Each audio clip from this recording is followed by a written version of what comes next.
weather, and more. It's Terry Henney and his Farm Show on 100.5 and 790 News Radio WSGW and online WSGW.com. Another bright and sunny good morning to you. Jonathan Dent once again filling in for Terry Henney on this Thursday morning. So happy you could be along with us. Terry will be back next week, taking a little bit of time off, doing a little bit of business for the NAFB, the National Association of Farm Broadcasters, as well. So we certainly wish him well and look forward to him returning next week. But in the meantime, we will continue on as we do. And in terms of the weather, I mean, couldn't be better, right? At least for the next few days. The warm-up continues as we close out here this week and even on into next week a little bit. The timeline on some moisture has changed a little bit for next week. More on that in just a little bit, though. Yesterday, beautiful day to be outside. 76 degrees was our high with a few clouds here and there in the afternoon, but that cleared out for the most part overnight. We got down to 50 degrees for a low shortly before sunrise this morning, and we can expect some warmer overnight temperatures to come along with our daytime highs over the next few days, and we are warming up pretty well. Matthew, right now, what do we got? Currently, over at the airport, it's sunny at 70. Over in Midland, it's sunny at 72. Here at Radio Center, it's sunny at 68. We have variable winds at 2 miles per hour, and our pressure's at 30.31, and it's rising. Yeah, we're not looking at too much in terms of wind over the next few days. We expect to get up to 78 degrees for a high today as that sunshine sticks around. Once again, that high pressure system parked right over the eastern U.S., keeping us dry for quite some time here. Not much of a breeze to speak of, but what wind we do have will be a little bit out of the west, southwest, somewhere in there. Mostly clear skies tonight, lows dropping to around 54 degrees here in the Great Lakes Bay region. Tomorrow we should hit that 80-degree mark once again as we stay sunny, then down to 62 for an overnight low with a few clouds hanging around as we start off the weekend. I mentioned yesterday there was a very, very slim chance for precipitation on Saturday. If Michigan gets any of those scattered showers, it'll be for the most part in the UP and northern lower peninsula. Very, very light, but possible, so we'll make a note of it. Highs in the mid-80s for the weekend, 85 on Saturday, 86 on Sunday. With those temperatures going up, we will be a little bit more humid as we move on into the work week next week, Monday and Tuesday. During those days, our highs reach into the high 80s, nearing that 90-degree mark on Tuesday. There's some forecasts showing scattered showers showing up as early as Tuesday afternoon and into the evening as a high-pressure system makes its exit. But I think it's more likely that any precipitation that we see will be north of us, maybe in the UP, but for the most part, it'll stick in Ontario. Some of those same forecasts have some greater precipitation moving in Wednesday afternoon and evening on through Thursday. That is a possibility, though I'm not sure how much that would give us. Either way, it's a chance we'll get a drink midweek next week after a pretty dry week this last few days. And that low pressure system moving in from the northwest will help push our temperatures back down into the low 80s late next week, possibly even down into the 70s as we make our way into the Labor Day weekend. So pretty cool for a Labor Day weekend. I know that's looking quite a ways down the road to be talking about next weekend already, but that's kind of just because our immediate forecast over the next few days isn't all that remarkable, and usually not all that remarkable is a good thing. 80 degrees and sunny skies, I'll take it for any weekend to close out the summer here as we are making our way into the last 31 days of summer. September 22nd, the first official day of autumn, so we're just a month away there. Our long-range outlook takes us into the month of September through September 4th, above average on the temperatures and near normal precipitation. We do hope to see a little bit of moisture come on in sometime soon. Our average high for August 22nd is 79 degrees. We should get up pretty close to that here today. Average low for this date, 59. Record high set in 1936 of 97 degrees. Record low, 39, set in 1923. So, pretty average day here, and probably tomorrow as well, but we will be once again warming up as we head on into the weekend and into the work week next week. Sun will set this evening at 8:28, rise tomorrow morning at 6:51. We'll talk a little bit more on the weather as we move on through the broadcast, but let's head over to the markets after a quick break. Matthew, who are we talking to? Up next, we have Melinda Sweeney from the Andersons. Doug Klein from Oppenheimer still out for today. He will be back with us tomorrow, so we'll do the best we can to cover those bases. Market report coming up, but first, the weather report today presented by the folks at Nutrien Ag Solutions.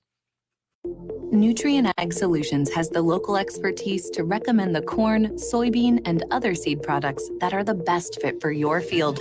Plus, unparalleled agronomic support with products and services to unlock yield potential and improve crop performance from planting to harvest. Ask about our financing options to help you get more from every acre and lead the field. Visit your local Nutrien Ag Solutions branch or go to nutrienagsolutions.com. They say there's a secret to growing a great crop. At Nutrien Ag Solutions, they beg to differ. It all starts with a strong foundation, and when it comes to fertilizer, there's no question that Titan XE drives dry fertilizer performance. They've been unlocking the potential in every prill of dry fertilizer with biocatalyst technology for over a decade.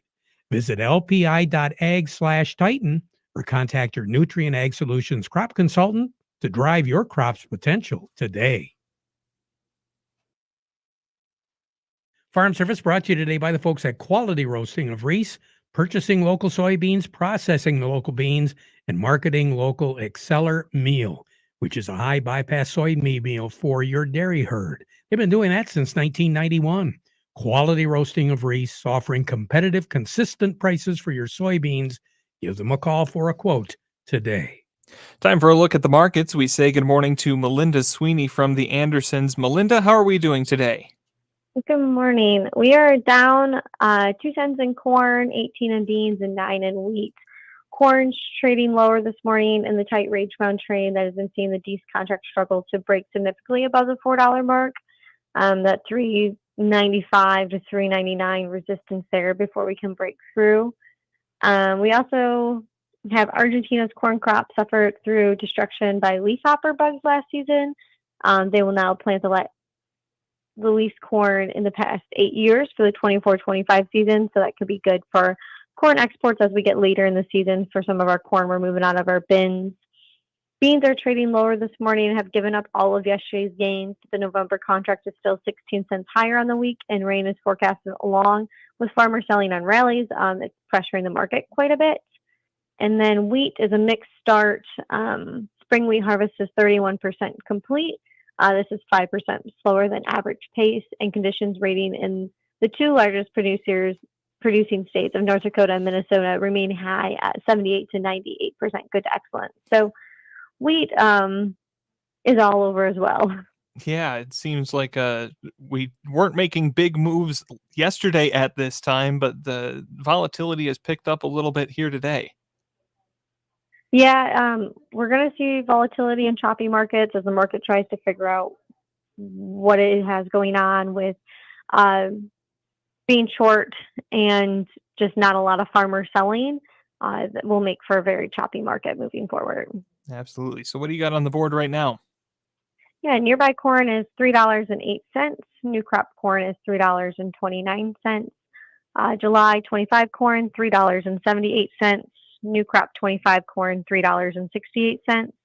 Nearby soybeans, $9.63.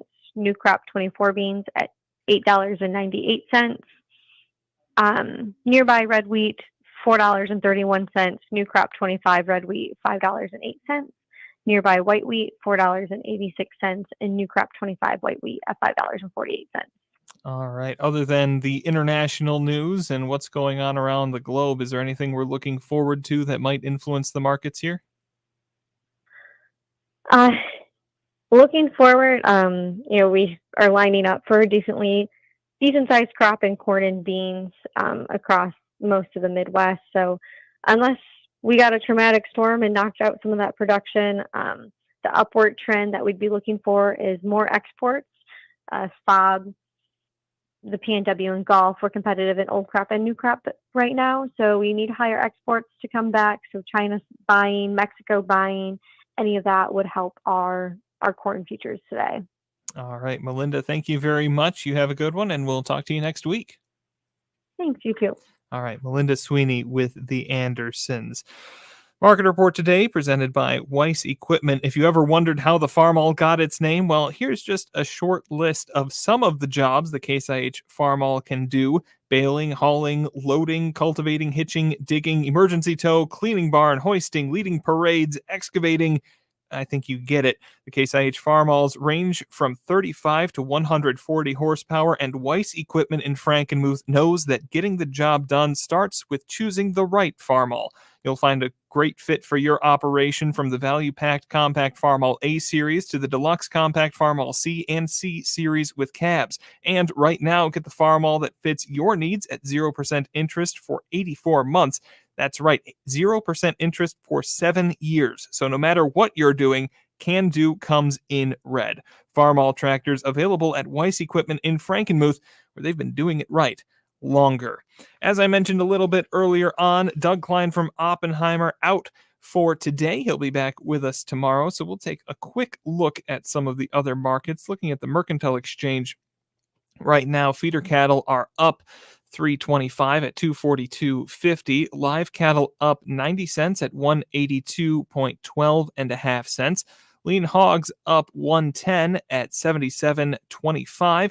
And crude oil right now up $124 and a half at $73.17 and a half. And I think we've got gold here as well. Let me swap over. Gold right now down 32.7 at 2,475.7. So definitely taking, or no, 2475.7. I misspoke there. All right, we're going to take a quick break. When we come back, we've got some news on the Farm Bill and how some of those funds are being allocated. That's from Michigan Ag Today after this. Farm Service is being brought to you today by the folks at the Frankenmuth Credit Union. They can help with lines of credit, equipment loans, financing for purchasing land, credit cards, and more. Stop by and find out how they can be your hometown financial solution. Get more information by going to frankenmuthcu.org. Are you upset with your current planter performance? Are you considering buying a new planter but blown away from sticker shock? With Precision Planting's VSET, V-Drive, and Delta Force, we can retrofit your old planter to outperform any new planter on the market. Then access all your data from planting to harvest easily with Field View. Call PC Ag Solutions today and get your parts ordered, installed, and ready to go for the upcoming growing season. 989-868-4444. PC Ag Solutions. How accurate is the Congressional Budget Office's assessment of the House Agriculture Committee's Farm Bill proposal? As Sabrina Halverson reports, one Senate ag leader suggests it may be worth another look. A recent Congressional Budget Office report estimated the House Ag Committee's Farm Bill proposal is $33 billion over budget. However, Senate Agriculture Committee ranking member John Bozeman of Arkansas says CBO did not give enough consideration to the House bill's use of USDA's Commodity Credit Corporation funds. Well, what they're trying to do in the House is use some of the CCC dollars. And if you look at what's being spent on just kind of peripheral things, the CCC to me is for farmers. Okay, it should be spent on agriculture. There's been a lot of things that, the big climate initiative of Secretary Vilsack was a couple $2 billion that again is peripherally attached to agriculture. I think that there's a lot of money floating out of there that could be used in better ways. And so that's what they're saying is let's use some of those dollars for the ag safety net, which desperately needs to be improved. It just simply doesn't work. CCC funds are used to implement specific programs established by Congress, as well as to carry out activities under the authorities of the CCC Charter Act. Bozeman says the CCC wording in the previous Farm Bill worked at the time, but things have changed. The 2018 Farm Bill was a great bill for 2018 and 2019. And then the pandemic came. And the 2018 Farm Bill, which was based on 2012 data, it simply doesn't work. And so we've got to get it, in business. So what they're trying to use is some of those CCC dollars that, if you look at the last 6 or 7 years, how much of this funding was used for things that were kind of grayish as to whether or not it had anything to do with agriculture. There's a lot of money there. And so that's what they were trying to capture. CBO refused to give them any credit for that. Bozeman says lawmakers would still like to complete a new bill this year. I'm Sabrina Halverson. Once again, that's Michigan Ag Today's report. Good information to keep up on what's going on in Washington. Time to take a look at what's going on a little bit more locally. We're going to head over to Freeland Bean and Grain and talk with Vic Hupfer. Vic, good morning. Good morning, Jonathan. How are we doing? We're doing great. How are you? Well, not too bad. What do you got for us today? Well, first off, I guess I'd do a plug a commercial for our business. We are a vendor for Dairyland Seed Company, and they've got some great hybrids, new products coming out for this next year. Always a high yielding advantage by going with Dairyland, and we've got some great white mold products when it comes to soybeans. And if they need to get in contact with someone, they can contact me or Justin Varner. That works for me at Freeland Bean and Grain. Absolutely. I heard a little bit about white mold popping up here and there. Is that a problem that we're seeing? Variety, yeah, certain varieties are taking it worse than others. Any places where fields are double planted, of course, that's always an issue. A lot of areas where it's secluded in tree lines along woods, just because the airflow doesn't get into the soybeans, makes a big difference. But it's very variety selective, I think, as far as how the soybeans are taking it. All right. What else have you been seeing out in your neck of the woods? Well, I guess some of the things that I'm seeing, sugar beet yields are still looking to be some of the best I think we've ever had. I think a large portion of our crops, corn, sugar beets, even some edibles, are going to be some of the better yielding beans we've really ever had. But all things considered, crops look great. They seem to be doing pretty well. Tar spot didn't seem like it amounted to a major amount of what we've got. Didn't seem to be a big, hasn't been as big of an issue as we thought it was going to be. There are certain varieties that tar spot in our territory is an issue, and going north we haven't had much trouble with. But crops continue to look pretty good. I think there's a fair amount of corn on the farm that's going to have to get pulled in before harvest season comes. So that's going to be a little bit of a challenge for some of the grain elevators going forward, with harvest going to be right behind us. But all things considered, our crop that's in the field looks really, really good. Corn, I was talking to another facility, and as far as corn goes, I think the record we set was in Michigan back in 2012 was 177 average corn yield, and few of the dealers I'm talking to think that we're going to beat that this year. Wow. I think we could see, he's thinking we could see an average yield in Michigan of over 180. Oh my! So not just barely beat the record. It's going to be. We might be looking at a significant margin there. That's possible. Yep. I mean, we've never had this much corn that looks this good overall in Michigan. So yeah, we're going to be. I think this could be a year we see a lot of yields and I think we could see and realistically, when it comes to board price, farmers need it. Yep. Yeah, absolutely. I'm looking at our most recent crop progress report, and I'm seeing we're a little bit ahead of schedule in almost every area. You mentioned it a little bit that it could cause some problems. Is that something you're keeping an eye on, or is it largely a non-factor? I think when it comes to corn, looking at the weather forecast going forward, I think we're going to be in a pretty good position. I don't think even if tar spot was an issue now, because most of the corn's getting into dent, I don't think it's going to be a big problem. With the next 4 or 5 days of higher heat, it's definitely going to make a difference on how the crop. That will tend to burn the spores of tar spot and slow down the progression of it if there was an issue. So I don't think we're going to run into any issues with our corn crop. No. With lack of rainfall, it's not going to push white mold as hard. So I think our crops are going to have a little bit of things going forward are going to be pretty good. Yep. Hey, good stuff. We'll keep an eye on that, and we'll be sure to talk to you again in the near future, Vic. Thank you.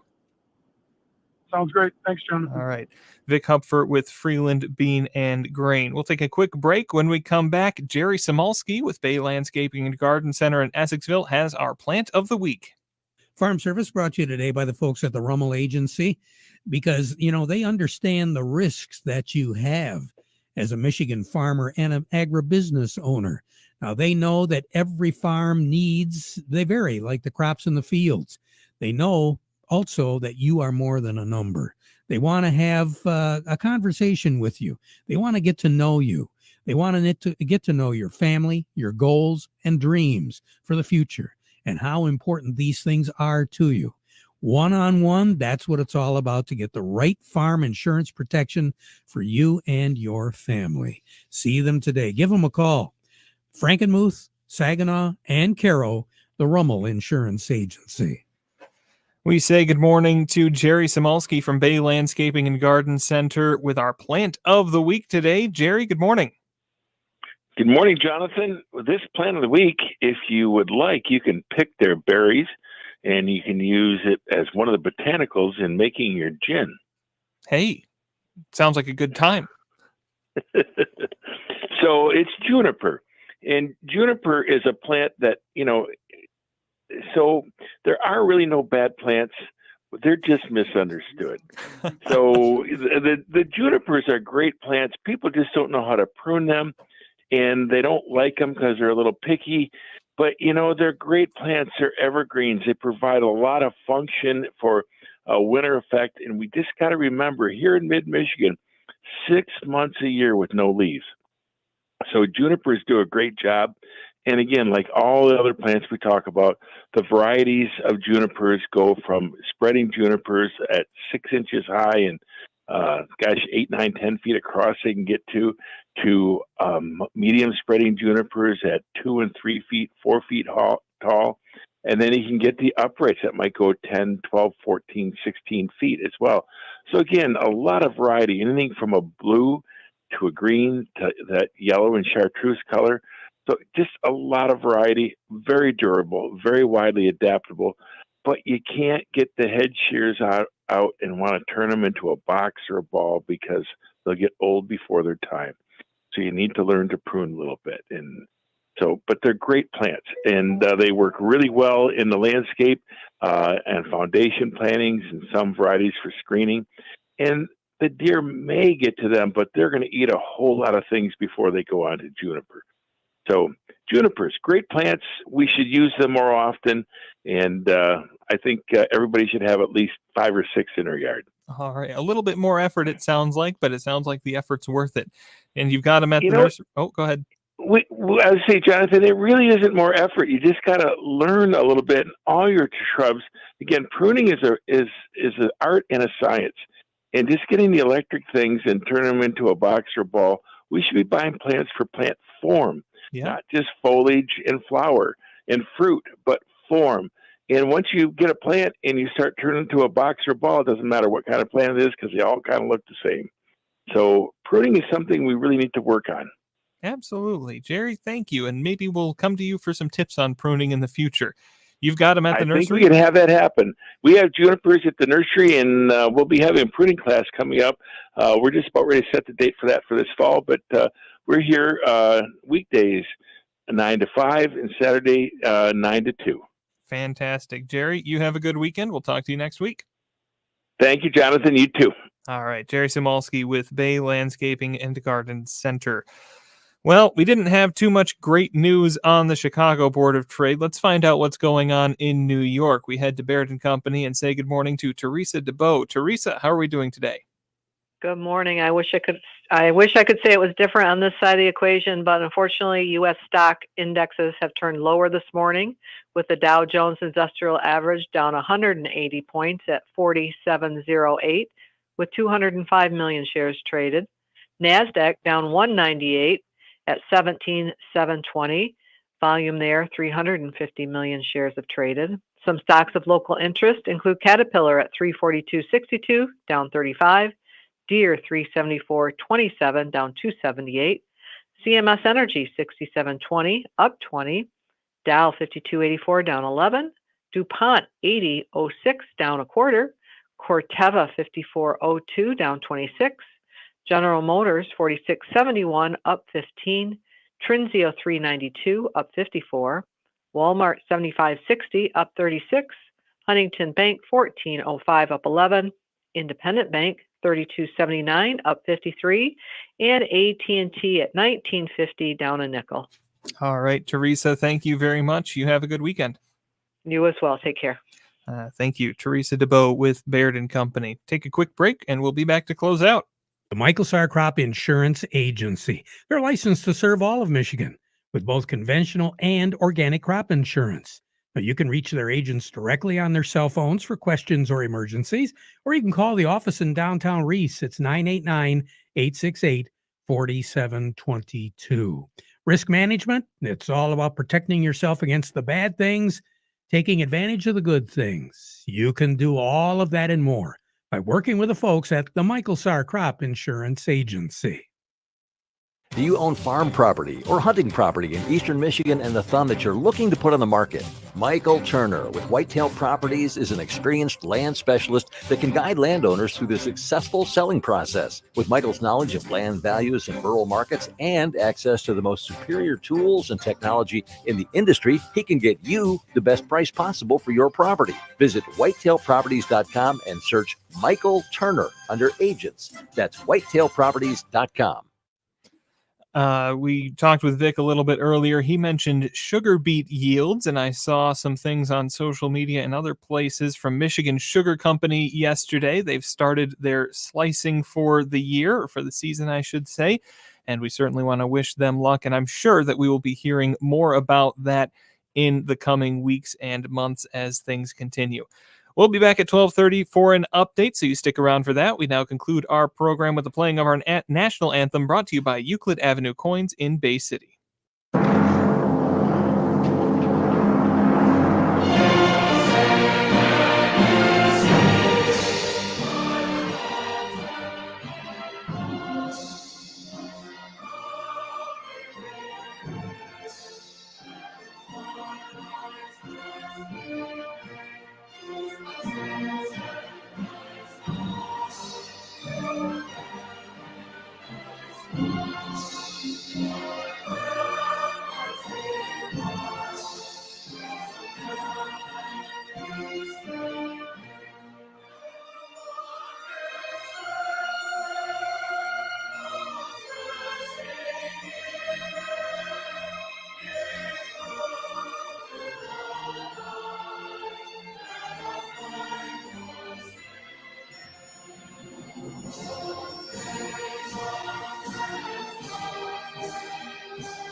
Broadcasting from the Stormmaster Exterior Studios, WSGW, Saginaw, Bay City, Midland, WSGW-FM, Carlton.